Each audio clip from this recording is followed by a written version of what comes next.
Hello, good evening, and welcome back. So I think this is one of the reasons why we don't have the Second Amendment in the UK, as police arrest 18 protesters at Manchester Kill the Bill demonstrations as unrest continues throughout the UK after Bristol riots. And the way they get around the phrasing of their protest called Kill the Bill is it's the bill as in saying that you can't protest. That kind of bill, not police. Obviously, the ambiguity is there for good reason, and if we had something like the Second Amendment in the UK, then that definition of bill would be far more terrifying for those in power of kill the bill. But for the time being, the protests have been far easily subdued than they would have been otherwise. And that is, of course, why, if you wish to take over a populace, then the first step is to remove their ability to defend themselves. Hence why the opportunity was seized after the Dunblane massacre to ensure that there weren't any guns left unchecked, and anybody that does store them has their little spot check, of course, at an unknown time in order to ensure that they are kept far away in a safe place, all separated from the ammunition in the firearm itself, and to ensure that there is absolutely no chance whatsoever it can be used in order to defend the homeowner. That's what they check on, just to make sure that even if people do break in and threaten the life of you and your family, you are unable to use your firearm to defend yourselves, and instead are just at the mercy of the intruders. That is what those spot checks are there for, just to keep you on edge the whole time, ensuring that you are 100% sure that you cannot defend yourselves with your firearm, which you are legally allowed to own. That's why they're there. And of course, also, to make it so difficult to obtain a firearm in the UK that the powers that be have no concern whatsoever that firearms are going to be used against them. Of course, the police that they hire, for want of a better word, as the National Defence Force, if you will, of course, they're allowed firearms because, the politicians are the important people, and therefore they have the right to enact lethal force upon you for disagreeing with them, whereas you just have to grin and bear it and there's nothing you can do. And of course, it's the legal system, so that's stacked against you as well. But that's why those laws exist. So with that jolly news out the way, let's crack on with what the particular article is about today. And bear in mind that although they focus on Manchester and Bristol, this has actually been far more national. Of course, particularly over England, and that's what we'll be focusing on. But I'd be remiss to not mention that the rest of the United Kingdom would also be affected by the sweeping policies trying to be enacted here as well, because, well, do you really think Wales and Scotland aren't going to try and jump in as well if they're able to remove even more rights from their population when it comes to protests, which does leave a wonderful little irony here. It really does, as we'll get on to, just in case we don't cover it, that Priti Patel is saying, well, although there's a vocal minority not enjoying losing their freedoms, the silent majority are in definite support of not being able to disagree with us. And I think, well, hang on a minute. That doesn't make sense, does it? Because you've just outlawed them disagreeing with you. And you're saying, oh, they definitely support it. And so, well, do they really? Do they? This is kind of the schoolyard bully situation, where a schoolyard bully will pick somebody that they don't like and try and ostracize everybody else from them.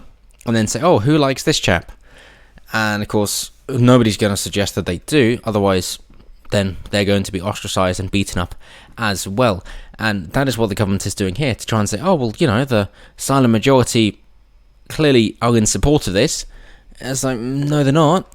It's just, of course, they don't want to have to face the repercussions of going against you, seeing as we've just laid out, you have the monopoly on force, on lethal force, mind you. So that's an incredibly weak argument. I do understand that the point that you're trying to reenact with, oh, it's the silent majority, and next you're going to say, we're winning over their hearts and minds, aren't you? Yeah, we all know how Vietnam ended. So, back to the topic in hand. Britons gathered in Bath, Nottingham, London, Falmouth and Manchester today to oppose anti-protest bill. Amongst other things, legislation would give police in England and Wales more power to impose conditions on non-violent rallies, and we did cover this a little while back, unless YouTube has hidden that as well. Do check out BitChute. Violence has erupted in Bristol since last Sunday, with 10 arrested amid chaotic scenes in the city last night. That's why they burned out a couple of police vans as well.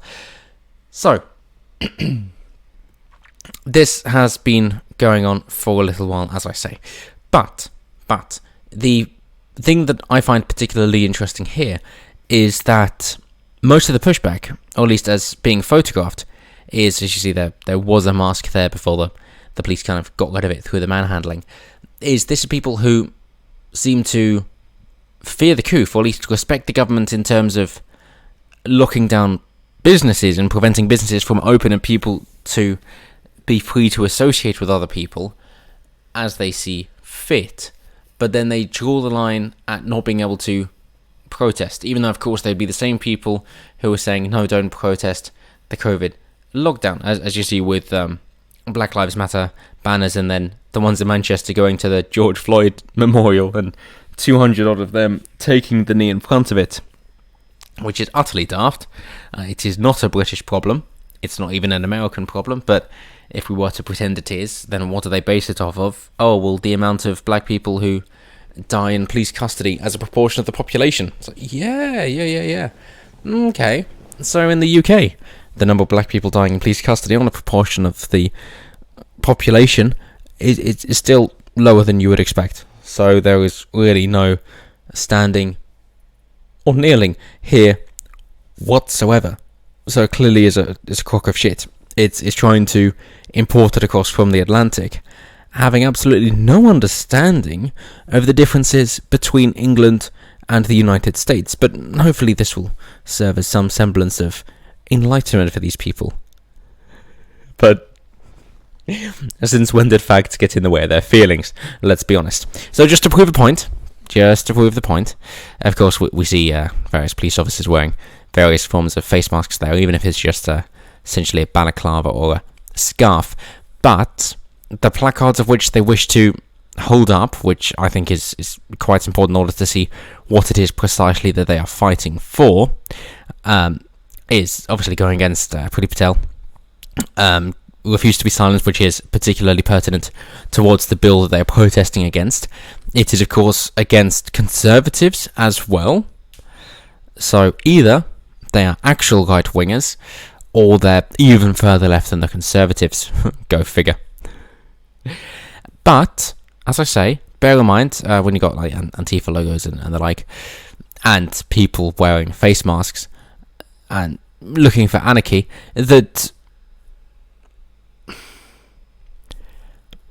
which side are they on? What is it precisely that they're going for?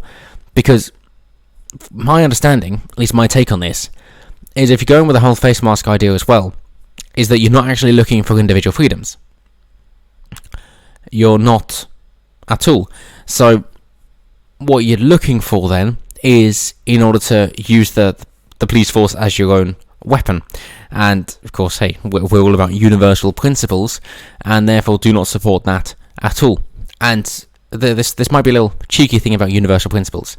It really might, but I think it's something that is not said often enough, and it really should be said, because it's almost an open secret, but people don't seem to like to address it, which is quite simply that if you apply universal principles, that means the people that actually put in the effort and work harder achieve better results than people who wish to be parasitic and just scoot off from the people that are working harder. And so, doesn't matter where you're from or what you do, what matters is how you do it. And so, you can apply this universally to anybody, but it's only going to appeal to the particular kind of person who is willing to take responsibility for their own actions and willing to put in the effort, and therefore is independent enough so that if the society would all turn to shit, they would still get on just fine.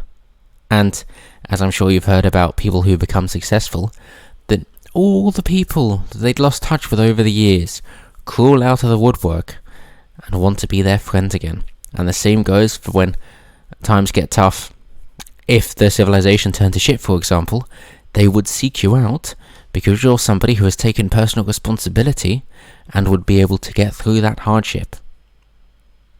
And that is why universal principles appeal to right-wingers, not just because it's more fair and morally just, let's be honest, but also because that has been taken on voluntarily. We're better prepared for it than people who have just got the expectations that they'll constantly be able to feed off of and live off of other people. That is why it's more popular amongst our group, because we're prepared for it. Which also means that if you wish to further that message, what matters is the education of younger people in order to ensure that they are self-sufficient and independent and take responsibility for their own actions and where they are in life and know how to get out of it or at least improve their situation, because then they are much better prepared for voluntary relationships from then on. And I think that's overlooked a little bit too much. Logically sound and quite easy to work out, but isn't addressed nearly often enough. So there you go. And then we have Manchester, St. Peter's Square, outside the library, I believe that is, if I've been there enough. But as you see, most people are wearing masks, fleece, and the protesters as well. But also, bear in mind, this isn't just them wearing masks, this is them wearing a particular type of mask. As in, I don't mean the regular disposable ones that you would get just for cheap because you have to wear it, so just wear the worst shit possible. You'll never wash it or clean it because you don't give a shit. You don't believe in the efficacy of the masks and you just gotta wear it because otherwise you can't eat. You know, they're not doing that kind of thing. Instead, not necessarily so far as branding, but they've decided to choose something in order to make something, you know, that is more reflective of themselves, in which case they have actually invested into the idea of the mask, which is a subtle nuance, which is best off not overlooking. But yeah, these kinds of people, they got Kill the Bill, of course, that being the most popular one, as it is a Kill the Bill protest. Protest is a right, and also Migrants Make Our NHS, Stop the Scapegoating, which that was from a little while ago, but nonetheless, as you see in the top right corner of his placard there, this is the Stand Up to Racism movement. The same as was unsuccessfully tried with the Football Association, FA as well, with them taking the knee. But it was the same organisation as here that tried to get involved. So let's not try and pretend that this is, you know, far-right guys or actual anarchists.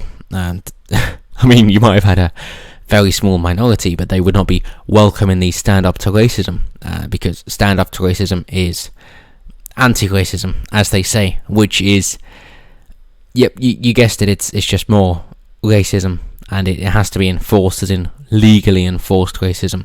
It's not down to the individual in an anarchic sense, or actually non-racist. It is proactively racist and enforceable by law. That is what they're trying to go for, whether that be preferential treatment under law when it comes to criminal sentencing or quotas, that kind of thing.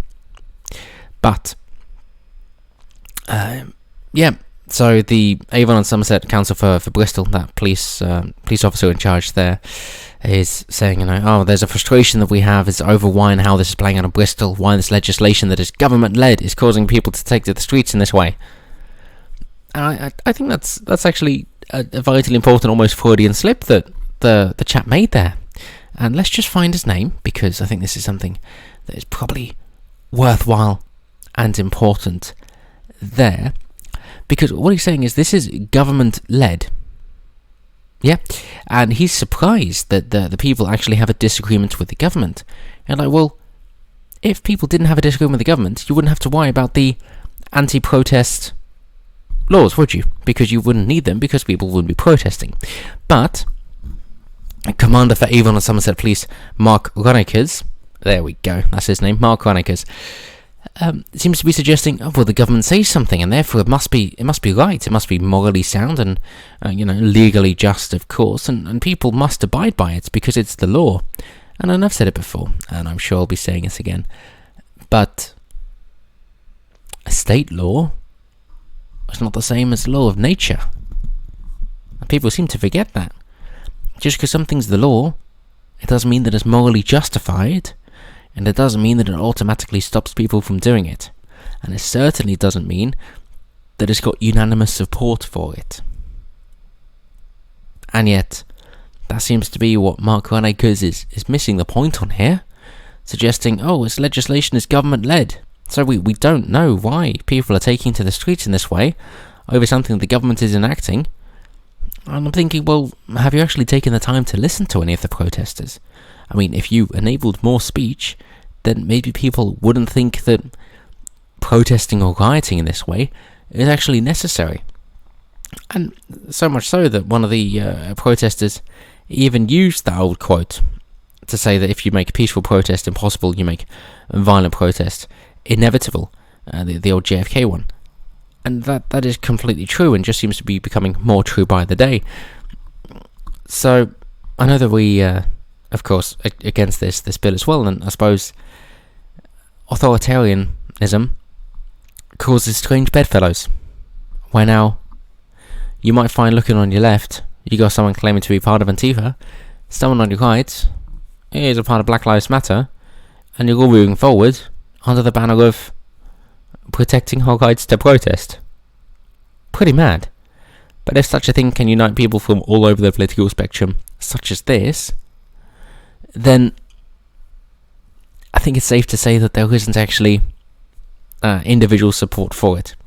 And as we will end on that note, just one last little thought-provoking thing to have a think about here is with universal suffrage, as in the right for everybody to vote, that at the moment you can have, of course, the classic phrases low IQ voters, but to be a bit more sympathetic to their cause, it is that people who haven't really decided to delve into the philosophy or what things are about at all, and you can look at this with how people responded to the census. There are plenty of articles over there, but I don't really recommend it. It's just going to cause you to want to tear your hair out. But it's these same people that are not really going to look into what they're supporting or voting for that can then enact law in a way, or vote for law to be enacted in order to change your life. And they'll just believe what they are told.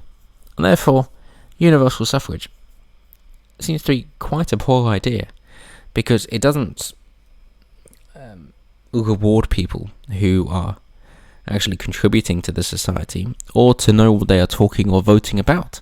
Instead, it's just for anybody, so that anybody who controls the talking heads can push a message in order to enable power in perpetuity.